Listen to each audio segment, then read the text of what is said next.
Welcome दोस्तों, स्वागत है आपके अपने YouTube channel Rajiv competitive classes में। दोस्तों आज की क्लास में जो हम पढ़ने जा रहे हैं वो आपका देख लो।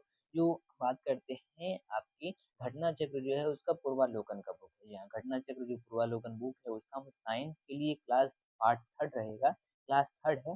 जिसमें आज हम जो है यांत्रिकी चैप्टर को पढ़ने जा रहे हैं। हमने वहाँ पर यूनिट बहुत सारे चैप्टर जो हमने अभी तक 2 क्लास कर चुके हैं, क्योंकि ये हमारा जो कोर्स है वो आप लोग का स्टार्ट हो चुका है। और इसमें जो हमने 2 क्लास अभी तक कंप्लीट कर लिया है, प्रॉपर प्रैक्टिस सेट कर लिया है और इसका सारा जो है हम थ्योरी देख चुके हैं, ठीक है। सारा नोट्स के हिसाब से पढ़ चुके हैं। तो आज हम यांत्रिकी को पढ़ने जा रहे हैं। अब ये यांत्रिकी मैकेनिक जो है बड़ा इंपॉर्टेंट चैप्टर है, क्योंकि इससे जो है आप लोग के एग्जाम में सवाल आते हैं, चाहे एमपीपीएस या फिर बात कर लेते हैं यूपीएससी। यूपीएससी को तो खास हम छोड़ेंगे, यूपीएससी भी कर देंगे, आईएएस के एग्जाम में भी क्योंकि इससे सवाल आते हैं, ये बुक से आते हैं। देखिए बुक जो है बड़ा इंपॉर्टेंट है। प्लस जो है बीपीएससी, खासकर बीपीएससी पर ज्यादा फोकस करेंगे, टीआरई फोर वाले के लिए। प्लस जो है आप लोग अभी बीपीएससी का जो है प्रीलिम्स का एग्जाम देने जा रहे हैं, ठीक है, उन सभी के लिए। तो आइए स्टार्ट करते हैं। हम सबसे पहले तो प्रॉपर जो है इसका थ्योरी समझेंगे, उसके बाद जो हम इसका प्रैक्टिस सेट को लगाएंगे। तो चैप्टर का नाम यहाँ पर देखने को मिलता है हमें यांत्रिकी।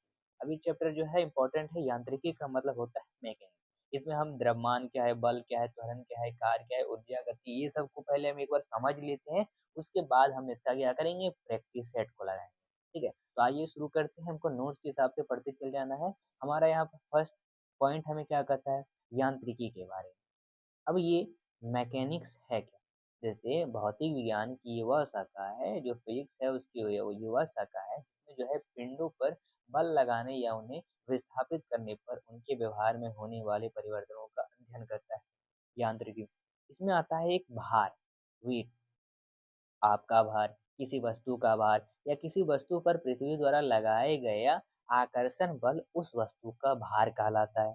द्रव्यमान, मास क्या होता है? तो किसी वस्तु या पदार्थ के परिमाण को उस वस्तु या फिर पदार्थ का द्रव्यमान कहते हैं। किसी वस्तु का द्रव्यमान प्रत्येक स्थान पर स्थिर रहता है और इसे हम छोटी एम से डिनोट करते हैं। आगे चलते हैं। भार एवं द्रव्यमान जो है उन दोनों में अंतर होता है, क्योंकि भार और मास तो दोनों तो एक ही आप तरह के समझ सकते हो, लेकिन इन दोनों में काफी अंतर है, एक नहीं है। भार और द्रव्यमान, देखो भार को हम डब्ल्यू से डिनोट करते हैं और द्रव्यमान को हम एम से। तो कहता है कि पृथ्वी का आकर्षण बल भार कहलाता है। वस्तु या पदार्थ का जो परिमाण आता है वो आपका द्रव्यमान कहलाता है। इसका जो एसआई मतलब होता है भार का, वो आपका न्यूटन होता है। और द्रव्यमान का, इसका जो है ग्राम या फिर किलोग्राम होता है। यह एक सदिश राशि है और यह एक अदिश राशि, ठीक है। तो अब एक स्केलर क्वांटिटी और एक वेक्टर क्वांटिटी दोनों अलग अलग है। यही वस्तुओं का भार जो है विभिन्न विभिन्न स्थानों पर भिन्न भिन्न हो सकता है, और किसी वस्तु का द्रव्यमान प्रत्येक स्थान पर अचर रहता है। तो ये दोनों में है डिफरेंस, ये डिफरेंस बड़ा इंपॉर्टेंट है। आगे चलेंगे अपने टॉपिक पर, ठीक है, ध्यान में रखना। तो आगे आता है आपका दूरी एवं विस्थापन। दूरी एवं विस्थापन क्या कहलाता है? ये प्रतिदिन की भाषा में हम दूरी डिस्टेंस और विस्थापन डिस्प्लेसमेंट एक ही अर्थ में प्रयोग करते हैं, ठीक है। दूरी क्या है? हम जो है चलते हैं, कितना दूरी करते हैं वो उसका दूरी कहलाता है। हम जितना दूर जा रहे हैं उसकी दूरी कहलाएगा। डिस्प्लेसमेंट क्या है? डिस्प्लेसमेंट को भी हमको समझना है, देखो परंतु भौतिक में इन दोनों शब्दों का विभिन्न जो है अर्थ।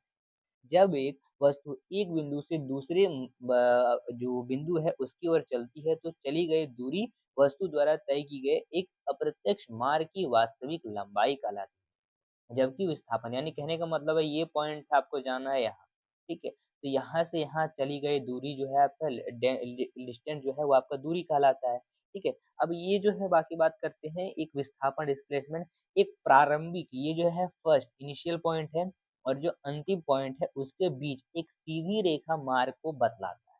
कहने का मतलब है कि आप दूरी को जैसे मान लो कि ये अगर अब हम डिनोट करें, जैसे ये आगरा, ये रहा आपका इधर दिल्ली, ठीक है। तो इधर क्या कर रहे हो, बहुत सारे इसमें बीच में मार्ग आएंगे, घूमते घूमते घूमते घूमते घूमते आप यहाँ तक पहुँचते हो। तो ये बीच में जो है जितना भी दूरी आपने कंप्लीट किया है, इसी को हम दूरी कहें, कितना किलोमीटर दूर है ये हमको बताना, ये दूरी हुआ। और एक हुआ मान लो कि एक सीधा रास्ता, कि अगर आप यहाँ से दिल्ली से आगरा जाना है तो सीधा रास्ता एक ले लेंगे। ये बीच वाला जो सीधा रास्ता हुआ इसको हम डिस्प्लेसमेंट कहते हैं, ठीक है। और यहाँ पर इसलिए जो गतिशील वस्तु है उसके द्वारा चली गई दूरी जो भी है, वो वस्तु का विस्थापन सदैव वस्तु की प्रारंभिक और अंतिम स्थितियों के बीच सबसे कम दूरी द्वारा प्रदर्शित होता है। इसमें एक आता है मैग्नीट्यूड, इसका बड़ा काम है। परिमाण क्या है? जबकि दूरी जो है, चली गई दूरी जो है उसके केवल परिमाण आते हैं, मैग्नीट्यूड आते हैं। जबकि विस्थापन जो है उसके परिमाण के साथ-साथ दिशा भी बताता है। स्पष्ट है कि दूरी एक अदिश राशि है, जबकि विस्थापन एक सदिश राशि है। गतिशील वस्तु द्वारा चली गई दूरी शून्य नहीं हो सकती, परंतु वस्तु का जो अंतिम विस्थापन है, वो शून्य हो सकता है। और किसी गतिशील वस्तु का जो विस्थापन है, शून्य तब होगा जब एक निश्चित दूरी चलने के बाद वस्तु अंततः अपने प्रारंभिक बिंदु पर वापस आ जाए। अब हम पढ़ते हैं आगे। इसमें पॉइंट हमको समझना ज़रूरी है कि चाल एवं वेग क्या होता है, इसको बताइए। तो चाल एवं वेग क्या है? किसी वस्तु की चाल उसके द्वारा प्रति इकाई समय में चली गई दूरी कहलाती है। अतः चाल बराबर जो होगा, चली गई दूरी बटा समय कहलाएगा। चाल एक अदिश राशि है और इसका एसआई मात्रक जो है मीटर प्रति सेकंड होता है। किसी वस्तु का वेग उसमें प्रति इकाई समय में उत्पन्न विस्थापन होता है, यानी वेग बराबर जो हम कह देंगे विस्थापन बटा समय। और चाल एवं वेग में जो अंतर यह है कि चाल में केवल मैग्नीट्यूड होते हैं और उसमें कोई विशिष्ट दिशा नहीं होती, जबकि वेग में जो है परिमाण के साथ साथ दिशा भी होता है। अंततः वेग एक सदिश राशि है।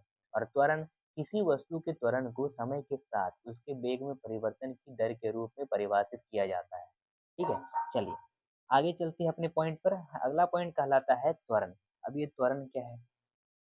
त्वरण जो है एक किसी वस्तु के त्वरण को समय के साथ उसके वेग में परिवर्तन की दर के रूप में परिभाषित किया जाता है। त्वरण बराबर वेग परिवर्तन बटा समय कहलाता है। ठीक है, तो आइए तो हम आगे चलेंगे। आगे आपका आता है त्वरण के बारे में, जो हमने अभी समझा था। वही आपका एक आता है त्वरण, जो किसी वस्तु के त्वरण को समय के साथ उसके वेग में परिवर्तन की दर के रूप में परिभाषित करना। और त्वरण बराबर वेग परिवर्तन बटा समय कहलाता है। यानी त्वरण बराबर अंतिम वेग माइनस जो प्रारंभिक वेग है बटा समय। यानी initial velocity u time t, और जो है आपका अंतिम वेग जो v कहलाएगा v माइनस u बटा t। इसका एसआई मात्रक जो होता है वो आपको मीटर प्रति सेकंड होता है। ठीक है, मीटर प्रति सेकंड। चलिए आगे चलते हैं। आगे चलते हैं अपने टॉपिक पर, न्यूटन की गति के नियम। ये बड़ा इंपॉर्टेंट है, इससे सवाल तो आपके आते ही हैं। न्यूटन की 3 गति हैं। पहला आप यहाँ पे पॉइंट समझो कि पिंडों अथवा वस्तुओं की गति का वर्णन करने के लिए न्यूटन ने 3 नियम प्रतिपादित किए थे। Isaac Newton, sir Isaac Newton. इन नियमों को न्यूटन की गति का नियम कहा जाता है। न्यूटन की गति के नियम बल की परिशुद्ध परिभाषा देते हैं और वस्तु पर लगाए गए बल उसके द्वारा प्राप्त की गई गति की अवस्था के बीच जो है संबंध स्थापित करते हैं। एक आता है न्यूटन का गति का प्रथम नियम। तो ये गति का प्रथम नियम क्या कहलाता है कि प्रथम नियम के अनुसार जब कोई वस्तु विराम अवस्था में है, विराम अवस्था में ही बनी रहेगी। और गतिमान वस्तु निरंतर एक समान चाल से सीधी रेखा में गतिमान रहेगी जब तक कि उसकी अवस्था जो है विराम अवस्था अथवा एक समान गति की अवस्था में परिवर्तन के लिए बाहरी बल के द्वारा उसे बाध्य नहीं किया जाए। ठीक है, उल्लेखनीय है कि किसी वस्तु की विराम अवस्था रहने की अथवा यदि गतिमान हो तो एक सीधा रेखा में निरंतर गतिमान रहने की प्रवृत्ति जड़त्व इनर्शिया कहलाता है। पहला पॉइंट समझिए, कहने का मतलब है कि अगर आप एक जगह पर खड़े हो, ठीक है, तो एक जगह पर खड़े रहोगे, ठीक है, जब तक खड़े रहोगे आपकी मर्जी। अगर आपके पीछे से कोई धक्का देता है तो आप अपनी जगह से हट जाओगे, तो आप विराम अवस्था में। अगर आपके धक्का दे दे तो अपनी जगह से आप गिर जाते हैं। ठीक है, तो ये आपकी विराम अवस्था में जो है परिवर्तन हो रहा है। कहने का मतलब एक और आपके ध्यान में आता है कि हम तो भाई कार में बैठे हुए हैं और हम चल रहे हैं, हम बैठे हुए हैं और चल रहे हैं, तो ये तो कार चल रही है ना कि आप चल रहे हैं। आप तो एक जगह पर जो है विराम अवस्था में बैठे हो, ठीक है, एक जगह पर आपको तो दूसरी वस्तु जो है ले जा रही है। कहने का मतलब है ये जो है आपका एक नहीं कहलाएगा। आपकी वस्तु में जब भी परिवर्तन ना आए, परिवर्तन आने का बहुत सारे नियम हैं, बहुत सारे पॉइंट हैं। अब देखो एक और पॉइंट आता है कि यहाँ पर वास्तव में द्रव्यमान किसी वस्तु की जड़त्व की माप, और वस्तु में यदि अधिक जो द्रव्यमान होता है तो उसमें जड़त्व भी अधिक होता है। ठीक है, और अर्थात जो है हल्की वस्तुओं की जो अपेक्षा है वो भारी वस्तुओं में अधिक जड़त्व होते हैं। अगला अगला आता है दूसरा नियम। ये जो नियम है, कहने का मतलब है कि न्यूटन की गति की नियम प्रथम नियम से यह स्पष्ट है कि किसी वस्तु पर बाह्य बल लगाने से उसकी गति में परिवर्तन होता है। तो गति में परिवर्तन होने का अर्थ वस्तु में त्वरण के उपस्थित होने से अंततः किसी वस्तु पर बल लगाने से उसमें त्वरण उत्पन्न होता है। प्रयोगों द्वारा यह देखा गया है कि किसी वस्तु पर आरोपित बल F उस वस्तु के द्रव्यमान m तथा वस्तु में बल की दिशा में उत्पन्न त्वरण A के गुणनफल के बराबर। यानी बल बराबर F फोर्स हो गया, द्रव्यमान m से डिनोट करते त्वरण A, तो F बराबर ma। ठीक है, इस प्रकीकरण को ही हम न्यूटन की गति का दूसरा नियम कहते हैं और बल का जो है एसआई यूनिट जो होता है वो न्यूटन होता है। न्यूटन, 1 न्यूटन बल जो है वो 1 किलोग्राम द्रव्यमान की वस्तु पर लगाए जाने वाले 1 मीटर प्रति सेकंड स्क्वायर का त्वरण होता है। ठीक है, त्वरण उत्पन्न करता है। तृतीय नियम क्या कहलाता है?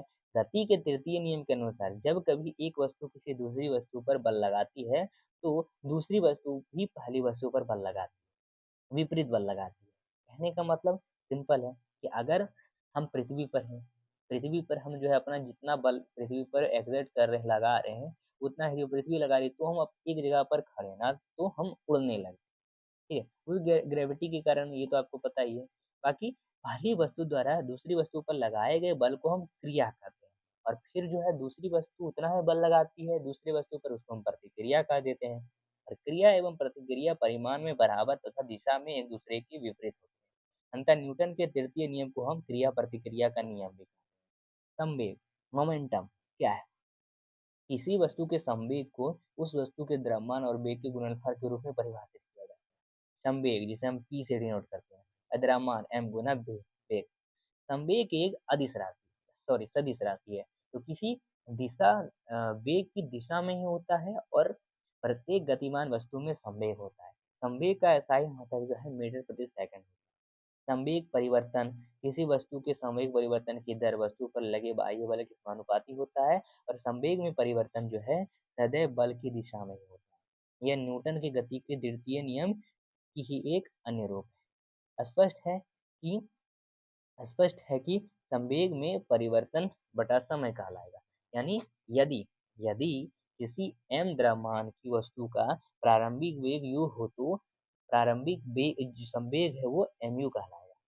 t जो है समय तक इस वस्तु पर बल लगाएगा, बल के कार्य करने पर इसका अंतिम वेग जो है वो v हो जाता है, अंतिम वेग हो जाता है। अंतः वस्तु का जो अंतिम वेग है mv कहलाएगा, यानी संवेग में परिवर्तन mv माइनस mu कहलाता है। ये फॉर्मूला है, इससे सवाल बनता है। ठीक है, अंतः इसको हम कुछ इस प्रकार लिखेंगे और लास्ट में आपको F बराबर ma ही कहलाएगा। इसका देखो SI मात्रक स्थानांतरक k का मान 1 होता है, ये याद रखना। ठीक है, जो कि न्यूटन का द्वितीय गति नियम कहलाता है। F बराबर ma। संवेग संरक्षण का नियम क्या है? यदि दो अथवा दो से अधिक पिंडों के समुदाय पर कोई बाह्य बल कार्य ना करे, तो समुदाय का जो है संयुक्त संवेग स्थिर अथवा संरक्षित बना रहता है और इसे ही संवेग संरक्षण का नियम कहते हैं। कार्य क्या कहलाता है? अब देखो, कार्य, वर्क, टाइम, इन सभी को आपको पढ़ना पड़ेगा। तो कार्य क्या है? कार्य क्या है? कार्य जो है, यदि किसी वस्तु पर बल लगाकर उसकी स्थिति में परिवर्तन किया जाता है, तो इसमें जो क्रिया संपन्न होती है उसे कार्य कहते हैं। यदि बल लगाने पर वस्तु की स्थिति में परिवर्तन ना हो, तो कार्य किया हुआ नहीं माना जाएगा और किसी वस्तु पर किए गए कार्य का मान लगाए गए बल तथा बल की दिशा में वस्तुओं के विस्थापन के गुणनफल के बराबर होता है और कार्य बराबर बल गुना बल की दिशा में विस्थापन। यदि किए गए कार्य प्रयुक्त बल और बल की दिशा में विस्थापन को क्रमशः डब्ल्यू एफ एस से निर्दिष्ट किया जाए, तो डब्ल्यू बराबर एफ इंटू एस कहलाएगा। यदि एफ पिंडों के विस्थापन की दिशा में ना होकर उससे थीटा कोण बना रहे तो। ठीक है, अब चलते हैं एफ बराबर डब्ल्यू बराबर F cos theta into S. यहाँ एफ कोस थीटा विस्थापन की दिशा में बल का घटक। कार्य एक जो है अदिश राशि है, कार्य का एसआई मात्रक जो है जूल होता है।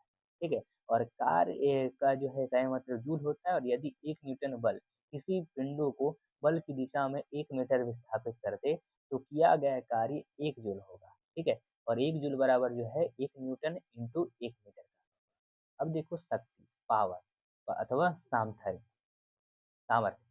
तो किसी मशीन अथवा कर्ता के द्वारा कार्य करने की दर को हम सामर्थ्य कहते हैं। ठीक, चलिए आगे चलते हैं अपने पॉइंट पर। शक्ति बराबर क्या होता है? कार्य बटा समय। कि समय में डब्ल्यू कार्य करता है, तो उसकी जो है शक्ति बराबर जो है डब्ल्यू बटा टी कहलाया। ठीक है, शक्ति का ऐसा ही मतलब जूल प्रति सेकंड होता है, इसे हम वॉट भी कहते हैं। और एक हॉर्स पावर जो है अश्व सामर्थ्य जो होता है लगभग 746 वाट का होता है। ऊर्जा क्या कहलाता है? एनर्जी। अब जैसे किसी वस्तु के कार्य करने की क्षमता जो है उसकी ऊर्जा ही कहलाएगी ना। ऊर्जा के अनेक रूप हैं, जैसे यांत्रिक ऊर्जा, स्थितिज ऊर्जा, काफ़ी सारी ऊर्जाएँ, ऊष्मा ऊर्जा, प्रकाश ऊर्जा, ध्वनि ऊर्जा इत्यादि। ऊर्जा एक अदिश राशि है, इसका SI मात्रक जूल होता है। यांत्रिक ऊर्जा क्या कहलाता है?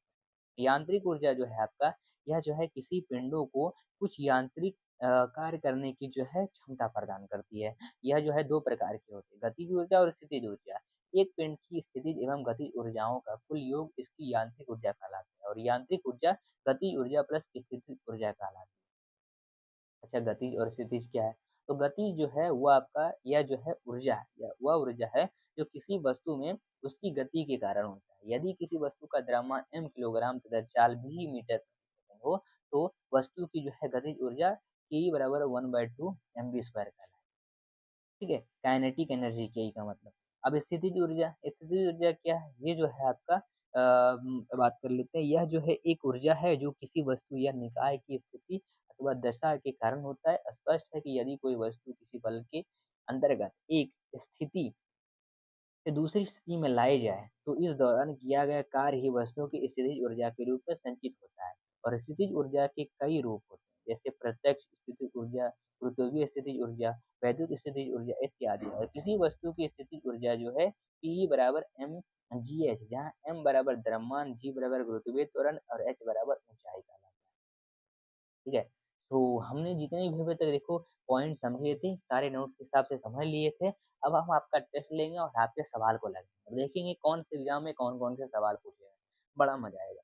आइए चलते हैं प्रश्न कोश पर। पहला सवाल आपका देखिए क्या कहता है कि 1 न्यूटन की गति का पहला नियम क्या कहलाता है? पहला नंबर, न्यूटन की गति का पहला नियम जाना जाता है। सही, गुरुत्वाकर्षण नहीं, जड़त्व के नियम से जाना जाता है, इनर्शिया, लॉ ऑफ इनर्शिया। मैंने शुरुआत में आपने पढ़ लिया था कि न्यूटन के गति के प्रथम नियम को जड़त्व का नियम, लॉ ऑफ इनर्शिया भी कहते हैं और इसके अनुसार प्रत्येक पिंड तब तक अपनी विरामावस्था सरल रेखा में एक समान गति की अवस्था में रहता है जब तक कोई बाह्य बल उसकी अन्यथा व्यवहार करने के लिए विवश नहीं। दूसरा, साधारण यंत्र किसी व्यक्ति की सहायता करता है। साधारण यंत्र किसी व्यक्ति की सहायता करता है, किसमें? कम बल का प्रयोग करके भी उतनी ही मात्रा में काम करता है। आईएएस के देखो प्रीलिम्स एग्जाम में 1996 में पूछा गया। साधारण यंत्र किसी व्यक्ति द्वारा कम बल प्रयोग करके भी उतनी ही मात्रा में काम करने में सहायता करता है। अगला सवाल कहता है, एक व्यक्ति एवं जो संवेदनशील सेंसिटिविटी तराजू पर खड़ा है, तो यदि वह गहरी सांस अंदर लेता है तो तराजू की रीडिंग क्या कहलाएगी? ये जो है आपका बढ़ेगी। तो आंसर जो है आपका देखो मेंस के एग्जाम में पूछा गया था, यूपीपीसीएस के। पता है उत्तर प्रदेश पीसीएस के एग्जाम में व्यक्ति के गहरी सांस लेने इनहेल में तराजू की रीडिंग बढ़ेगी, अर्थात तराजू द्वारा व्यक्तियों का जो है वजन अधिक दर्शाया गया जाएगा और 1 लीटर वायु जो है 1.225 ग्राम वज़नी होता है। अतः 1 लीटर वायु अंदर खींचने पर व्यक्ति का वजन जो है 1.225 ग्राम बढ़ जाएगा, हालाँकि व्यक्ति में घनत्व में कमी दर्ज होगी। अगला, वॉशिंग मशीन का कार्य सिद्धांत किस पर आधारित है? अपकेंद्रण पर। अपकेंद्रण वह प्रतिक्रिया बल जो परिणाम में अभिकेंद्रीय बल के बराबर होता है, परंतु उसकी दिशा जो है अभिकेंद्रीय बल के विपरीत अर्थात केंद्र से बाहर की ओर होती है। अपकेंद्रीय बल सेंट्रीफ्यूगल फोर्स कहलाता है। कपड़ा साफ करने की मशीन, दूध से मक्खन निकालने की मशीन आदि अपकेंद्रीय बल के सिद्धांत पर कार्य करता है। प्रशासन मशीन की कार्य प्रणाली का सिद्धांत क्या कहलाएगा? आंसर ए, ठीक है, अपकेंद्रीकरण। अगला सवाल, निम्नलिखित में से कौन सी जो है एक वेक्टर नहीं है, वेक्टर सदिश राशि नहीं है? विस्थापन नहीं है, वेग भी है, बल भी है, आयतन नहीं है। देखो 45वें बीपीएससी परफेक्ट बीपीएससी एग्जाम में आपका पूछा गया था, कितना इंपॉर्टेंट है आप ध्यान पूर्वक देख सकते हो। वे राशि जिनकी व्यक्ति व्यक्त करने के लिए दिशा एवं परिणाम दोनों ही आवश्यक होती है सदिश राशियां कहलाती है। जिन राशियों को व्यक्त करने के लिए केवल परिणाम की आवश्यकता होती है, दिशा नहीं, दिशा की नहीं, उन्हें सदिश राशि, अदिश राशि कहते हैं। अंतः बल, वेग, विस्थापन, त्वरण, संवेग आदि सदिश राशियां हैं, जबकि आयतन अदिश राशि है। निम्नलिखित में से कौन सी एक सदिश राशि है? तो आंसर ये होगा संवेग। संवेग, ठीक है। अगला सवाल, निम्नलिखित में से कौन सी एक सदिश राशि है? तो ये जो है आपका समय, चाल, विस्थापन इज द राइट आंसर। सदिश राशि है। मैग्नीट्यूड, डायरेक्शन दोनों है भाई, ठीक है, दूरी में नहीं है, दूरी में तो मैग्नीट्यूड ही बस होता है। पता है पदार्थ के संवेग, मोमेंटम और वेग के अनुपात में कौन सी भौतिक राशियां प्राप्त की जाती है? तो ये द्रव्यमान, किसी वस्तु के द्रव्यमान तथा वेग गुणनफल को वस्तु का संवेग कहते हैं, यानी संवेग बराबर द्रव्यमान गुना वेग, और इसलिए द्रव्यमान बराबर संवेग बाय वेग। अगला, बल गुणनफल है किसका?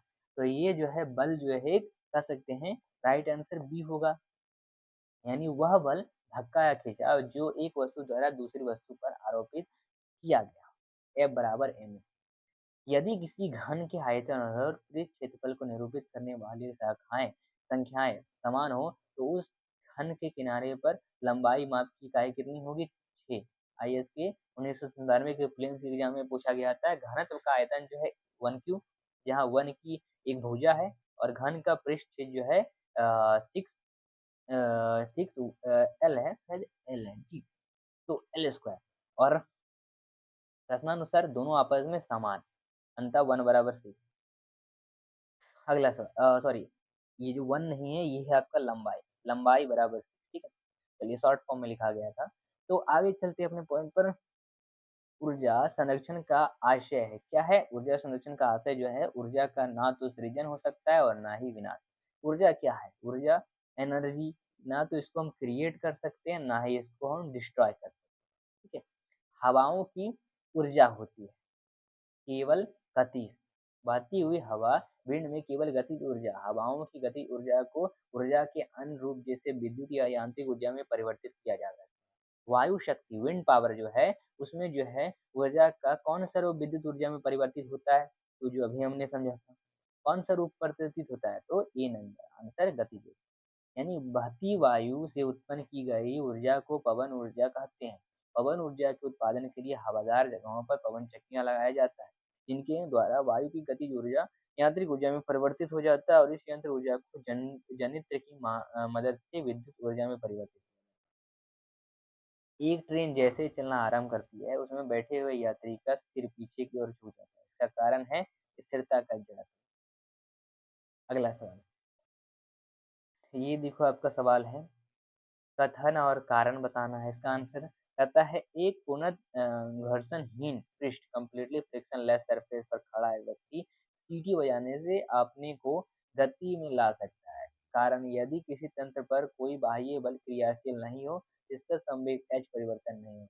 आंसर जो है बी होगा, ए और बी दोनों ही सही है, और आर ए का सही स्पष्टीकरण।